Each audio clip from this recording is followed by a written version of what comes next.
ఇక మహబూబ్ నగర్ వెళ్దాం. మహబూబ్ నగర్ లో సిచ్యువేషన్ అందించేందుకు కూడా మా ప్రతినిధి శంకర్ లైవ్ లో అందుబాటులో ఉన్నారు. శంకర్, రెండు విడతల్లో చూసుకున్నట్టయితే ప్రతి ఒక్కరి మధ్య హోరీ పోటాపోటీ జరిగిందని చెప్పుకోవాలి. సో అయితే మూడో విడత ఇప్పుడు కౌంటింగ్ ప్రక్రియ అయితే కొనసాగుతుంది. సో ఈసారి పోరు ఎలా ఉండబోతుంది అనుకోవచ్చు? ఎస్, అంటే ఇప్పటికే కొద్ది క్షణాల ముందే కూడా ఇది కౌంటింగ్ ప్రక్రియ అనేది కూడా ప్రారంభమైంది. 2 గంటల నుంచి కౌంటింగ్ ప్రక్రియలో అధికారులంతా కూడా తలమునకలైనటువంటి సిచ్యువేషన్ కనపడ్డది. ముఖ్యంగా ఉమ్మడి పాలమూరు జిల్లాకు సంబంధించినటువంటి 27 మండలాలకు సంబంధించిన 504 గ్రామ పంచాయతీలకు 1612 మంది అభ్యర్థుల భవితవ్యం మరికొద్ది సేపట్లో తెలబోతుంది. కాబట్టి కౌంటింగ్ ప్రక్రియను చాలా కట్టుదిట్టమైన ఏర్పాట్ల మధ్య చేస్తున్నటువంటి సిచ్యువేషన్ మనం విజువల్స్లో గమనించవచ్చు.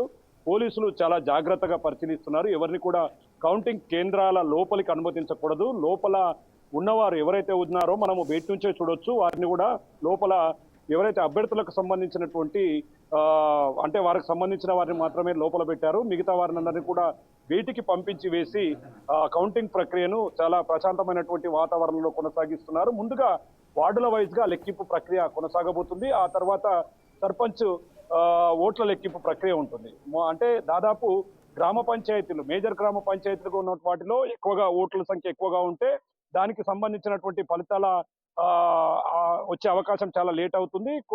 తక్కువగా ఉన్నటువంటి గ్రామ పంచాయతీలకు సంబంధించినటువంటి వాటిలో త్వరగా ఈ యొక్క ఫలితాలు అనేవి వచ్చే అవకాశాలు కనిపిస్తున్నాయి. ఇక ముఖ్యంగా ఉమ్మడి పాలమూరు జిల్లాకు సంబంధించినటువంటి దాదాపు 1620 మంది అభ్యర్థుల భవితలను చెలదబోతుండడంతో తమ అభ్యర్థుల గెలుపు కోసం ఎవరు గెలుస్తారన్న ఆశతో ఇక్కడ మనం చూస్తున్నటువంటి కౌంటింగ్ కేంద్రాల వెలుపల అంటే 200 మీటర్ల బయట పూర్తిగా వాళ్ళు ఆసక్తిగా ఎదురు చూస్తున్నారు. ఎప్పుడు ఫలితాలు వెల్లడిస్తారు, తమ అభ్యర్థి గెలుపును ఎప్పుడు చూడాలని చెప్పి కూడా పూర్తి స్థాయిలో ఆశిస్తున్నటువంటి సిచ్యువేషన్ అయితే ఇక ఉమ్మడి పాలమూరు జిల్లా వ్యాప్తంగా కనిపిస్తుంది. ఇక మొత్తంగా 4116 గ్రామ పంచాయతీల్లో ఈ యొక్క వార్డులకు సంబంధించినటువంటి వార్డు మెంబర్లను సైతం కూడా ఎన్నిక జరగబోతుంది. అయితే ఫోరం క్లియర్ కట్ గా ఉంటే ఈ రోజే ఉప సర్పంచ్ కు సంబంధించినటువంటి దాన్ని కూడా క్లియర్ చేసే అధికారాలు ఉన్నట్టుగా తెలుస్తున్నాయి. ఏదేమైనప్పటికీ కౌంటింగ్ కేంద్రాల దగ్గర బిఎన్ఎస్ 163 అమల్లో ఉంది కాబట్టి ముఖ్యంగా సర్పంచ్ ఓట్ల లెక్కింపు ప్రక్రియలో చాలా జాగ్రత్తలు పాటించాలి. ఎందుకంటే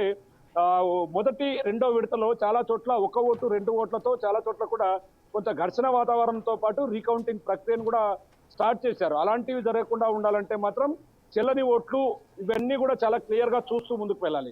కౌంటింగ్ ప్రక్రియలో చిన్న పొరపాటు జరిగినా కూడా ఆ ఇరు వర్గాల మధ్య కూడా ఘర్షణ వాతావరణం తలెత్తే అవకాశాలు ఉంటుంది. మొదటి విడత రెండో విడత ఎన్నికలకు సంబంధించి కాంగ్రెస్ పార్టీ హవా కొనసాగించింది కాబట్టి అదే ప్రభావం మూడో విడత మీద కూడా ఉండబోతుందని చెప్పి కూడా ఆశాభావం వ్యక్తం చేస్తున్నటువంటి సిచ్యువేషన్ కనపడుతున్న నేపథ్యంలో ప్రధానంగా కౌంటింగ్ ప్రక్రియ పైన వెబ్కాస్టింగ్ అనేది చాలా కీలకంగా మారబోతుంది.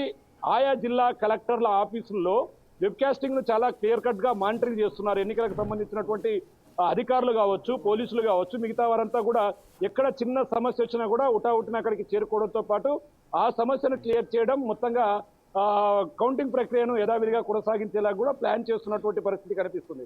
ముఖ్యంగా మొదటి ఫలితాలంతా సాయంత్రం 7 గంటల లోపల రాబోయే అవకాశాలు ఉన్నాయి.